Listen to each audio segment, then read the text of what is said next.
হরিবল নাম জানাই আমাদের পিতামাতার শ্রীযুগল চরণে, যাদের অশেষ করুণায় মানব রূপে আমরা এই ধরায় এসেছি।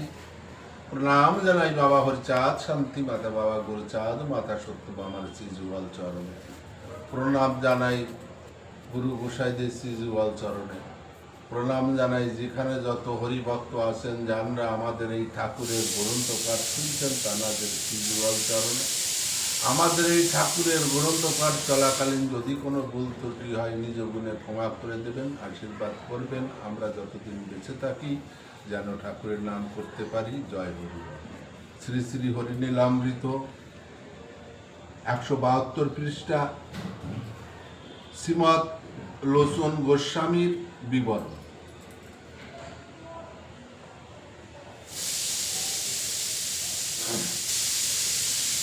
গোস্বামী লোচন প্রেমে মহাজন, বৈষ্ণব সুজন যিনি, গিরাম নড়াইলে জনম লোভিলে, পূর্বে ছিল বীরগুমণি।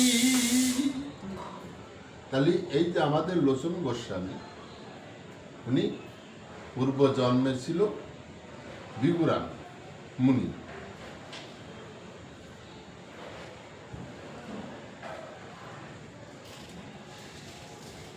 নাম চূড়ামণি সাধু শিরোমণি, লোচনের ভয় পিতা, তুলসী সেবন শ্রীকৃষ্ণ ভোজন, কহিতেন হরি কথা।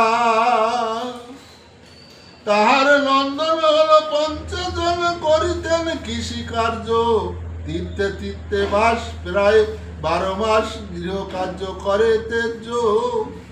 5টি নন্দন সকল সুজন, শ্রীকৃষ্ণ ভজন করে, পঞ্চ সহোদর ভজনে তৎপর, পিতা যান লোকান্তরে। এই লোচনরা 5 ভাই ছিল। এরা সবাই কৃষ্ণ ভক্ত। পাশের প্রবীণ করিল কৌপিন, না করিল পরিণয়, হয়ে গৃহ ত্যাগী হইল বৈরাগী, ভিক্ষা মাঙ্গি খায়। তাহলে এই লোচন গোসাই বৈরাগী রূপে কৌপিন পরে ভিক্ষা মেঙ্গে সে খেত। কিছুদিন পরে গ্রাম শিবপুরে আকড়ায় বাস করে, যত যত সব লোকে তার ক্রিয়া দেখে, ঠাকুর বলেন তারে। স্বাভাবিক, এই যে দেখো আমার এই ভেষ, আমার এই ভেষ আছে বলে, আমি এই হরি নাম করি বলে আমাকে সবাই গোসাই বলে।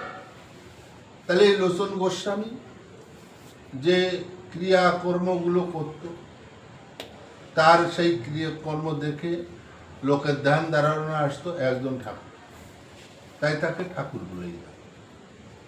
তাহলে আমাদের মূলত ব্যাপারটা হচ্ছে, যেটা আমরা বুঝি না, সে ব্যাপারটা হচ্ছে আমাদের জন্ম যেখানে হোক সেখানে হোক, তাতে ক্ষতি নাই।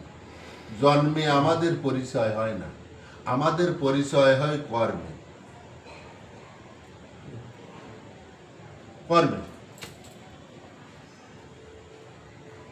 আমি যদি জাল দিয়ে মাছ ধরি, আমাকে লোকে জেলে বলবে, তাই না? আর আমি সাধু সাজ করলে আমাকে লোকে সাধু করবে। তাহলে কর্মই হচ্ছে শ্রেষ্ঠ।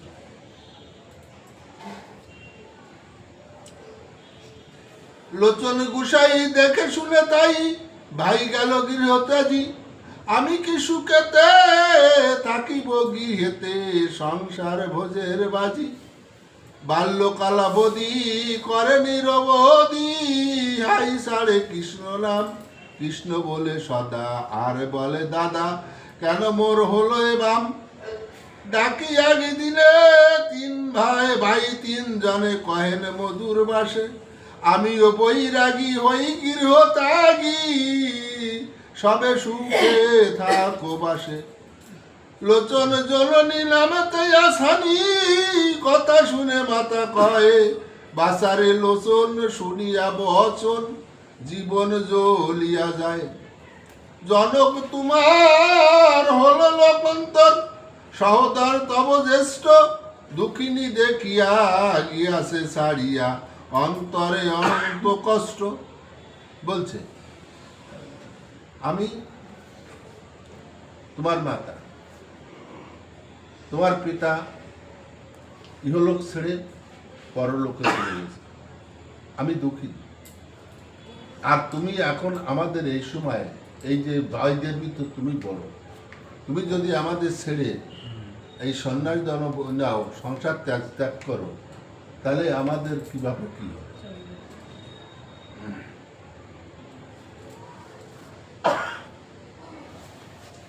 কিছুদিন পর মাতা লোকান্তর, সাধু পেল অবসর, করিয়া কৌপিন হইল উদাসীন, দিনহীন ক্ষুদ্রাও তার। তার মানে তার তখন আর লোচন মশাই বেরোয়নি। তার কিছুদিন পরে, যেদিন বললো কিছুদিন পরে, লোচন গোসার মা দেহ ত্যাগ করল। দেহ ত্যাগ করার পরে লোচন গোসাই ঘর থেকে বেরিয়ে পড়ল।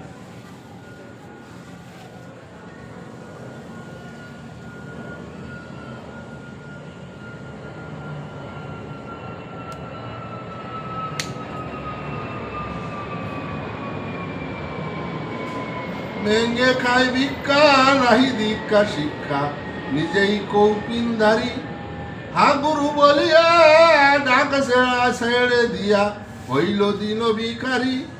কালো রূপ আলো, বরণ শ্যামল, নীল কমল শরীর, দিবা উলম্বিত, অতি সুললিত, নাভি পদ্ম সুগম্ভীর।